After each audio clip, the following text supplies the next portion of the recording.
साहब रसोई बना रही तो भगवान की, झाड़ू लगा रही तो भगवान की, पोछा लगा रही तो भगवान की, सास ससुर माता पिता पुत्र पति सबकी सेवा कर रहे हो, भगवान की सेवा है। ये हुआ तन की सेवा। अब हमारे पास 100 रुपया लगता है कि अगर एक्स्ट्रा है तो हम किसी बीमार को दे देते हैं, किसी संत महात्मा की सेवा में लगा देते हैं, गौ सेवा में लगा देते हैं, भगवान की सेवा में लगा देते हैं। नहीं है तो जरूरत नहीं देने की। साधु की ममता अर्थ देने वाले के प्रति नहीं होती, ध्यान रखना। हम बड़े बड़े सिद्धों को देखा है, खूब सेवाएं हुई और फटकार के बाहर खड़े कर दिया। सिद्धों की बात कर रहा हूँ, अच्छे अच्छे महापुरुषों की। लेकिन ऐसे अभी किसी संस्था में हम दान देते हैं तो कोई कम देता है, कोई ज्यादा देता है। अप बल तप बल और बाहुबल चौथो बल है दाम, सूर किशोर कृपाते हारे को हरिनाम। जो हार गया, जिसे धन का भी बल है तो भगवान मिलने वाले नहीं।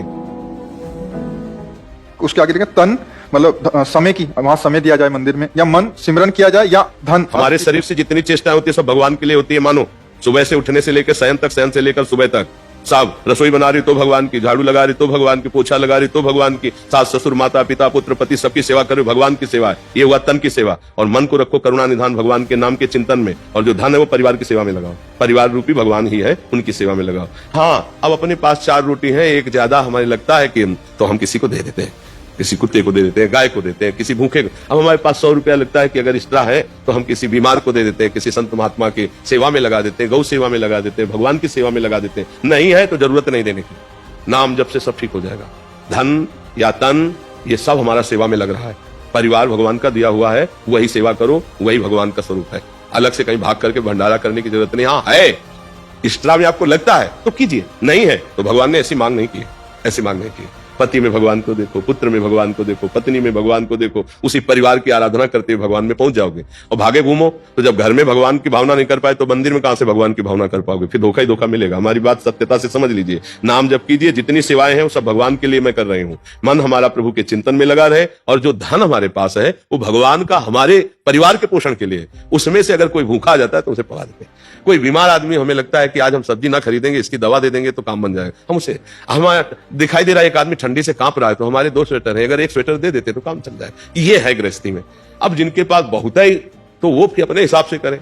धन की मांग भगवान ने कहीं नहीं की है। बस भाव करना है कि मेरे प्रभुनाथ सकल संपदा तुम्हारी और मैं सेवक समेत सुतनारी। सब श्री हरि का है, हम कहां दे, किसको दे? जब जैसी प्रेरणा हुई वैसा कर दिया, नहीं तो सब कुछ प्रभु का है। ऐसे भाव में रहना चाहिए। भगवान का भक्त भक्ति से प्रसन्न होता है। भगवान का जितना नाम जप करोगे उतने आप प्राण प्रिय बनोगे भक्तों के। रुपया देके और भक्तों के प्रिय बन जाओ तो ये समझ लो कि वो तुम्हारे जैसा ही है। नहीं, ऐसा कदापि नहीं हो सकता। अर्थ देने वाले के प्रति ममता साधु की हो ही नहीं सकती। साधु की ममता अर्थ देने वाले के प्रति नहीं होती, ध्यान रखना। हम बड़े बड़े सिद्धों को देखा है, खूब सेवाएं हुई और फटकार के बाहर खड़े कर दिया।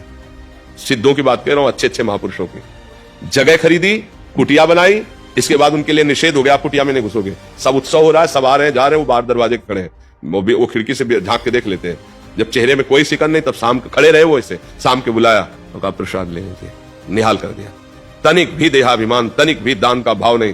तो वो महापुरुषों का संग अभिमान रहित करता है। धर्म से चलो, जो तुम धर्म से कमा रहे हो, कभी एक को अगर रोटी पवा दी तो हो गया तुम्हारा दान।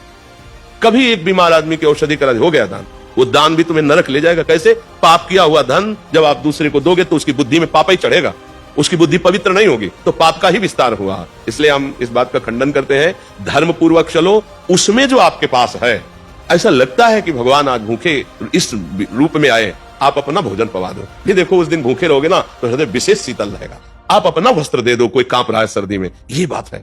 अधिक है आपके पास, गौएं हैं, संत भगवान है, मंदिर है, वो कर दिया, लेकिन ये सिद्धांत नहीं है। ईमानदारी से चलो और अपने परिवार का ही केवल पोषण कर रहे हो और नाम जप कर रहे हो। और कभी कभी कोई अतिथि संत भगवान आ गए, प्रसाद पवा दिया, कोई ठंडी है तो वस्त्र एक आध दे, हो गया आपका। गृहस्थी में नाम जप से बहुत जल्दी लाभ प्राप्त होता है।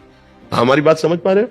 लेकिन ऐसे अभी किसी संस्था में हम दान देते हैं तो कोई कम देता है, कोई ज्यादा देता है। हमारा महत्व ही नहीं है दाने का, तो हम चर्चा क्यों करें?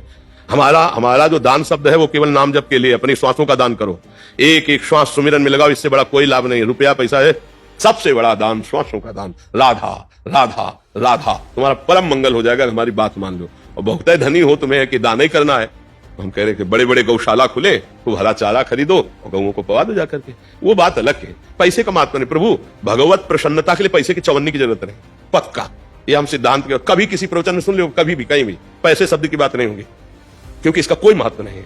पैसे से खरीद दे जाते भगवान ना, तो आजकल धनियों के घर में भगवान बैठे होते, लेकिन भगवान जब कभी किसी को मिले हैं तो दैन्य होकर जिसने भगवान को पुकारा उसे मिले। अपबल तपबल और बाहुबल चौथो बल है दाम, सूर किशोर कृपाते हारे को हरिनाम। जो हार गया, जिसे धन का भी बल है तो भगवान मिलने वाले नहीं है। बस हमारी बात समझ पाओ तो समझ पाओ। अगर यही है कि दाने पुण्य, तो क्या दान पुण्य कितना करोगी, क्या करोगी, क्या दान पुण्य करोगी, कितना करोगी? और करने के बाद अंदर है ना कि मैंने दान दिया, तो उसका तुम्हें लाख का 10 लाख मिल जाएगा, लेकिन भगवान तो नहीं मिलने वाले ना।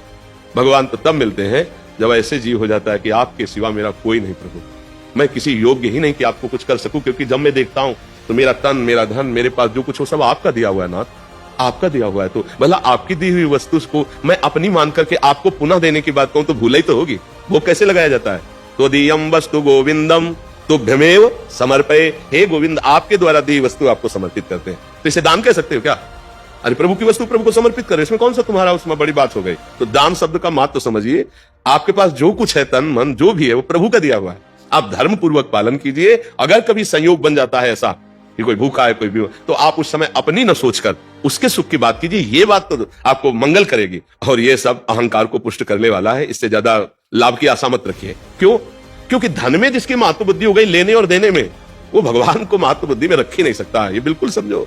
धन की महत्व बुद्धि भगवान से विमुख कर देती है। गृहस्थी में धर्म पूर्वक मेहनत करो, चाहे भले रिक्शा चलाना पड़े, किसी के आगे से हाथ मत फैलाओ, मेहनत का पैसा, और फिर उसमें किसी एक को रोटी दे देना, ये बहुत बड़ी बात होगी। दान का तात्पर्य होता है प्रभु की वस्तु प्रभु को समर्पित करना। अवसर आने पर कोई भूखा है, कोई प्यासा है, कोई बीमार है, कोई पशु ऐसा तड़प रहा है, अब तुम्हारे पास पैसा है तो आप प्रयोग करो, उसको दुख रहित करो, इसके लिए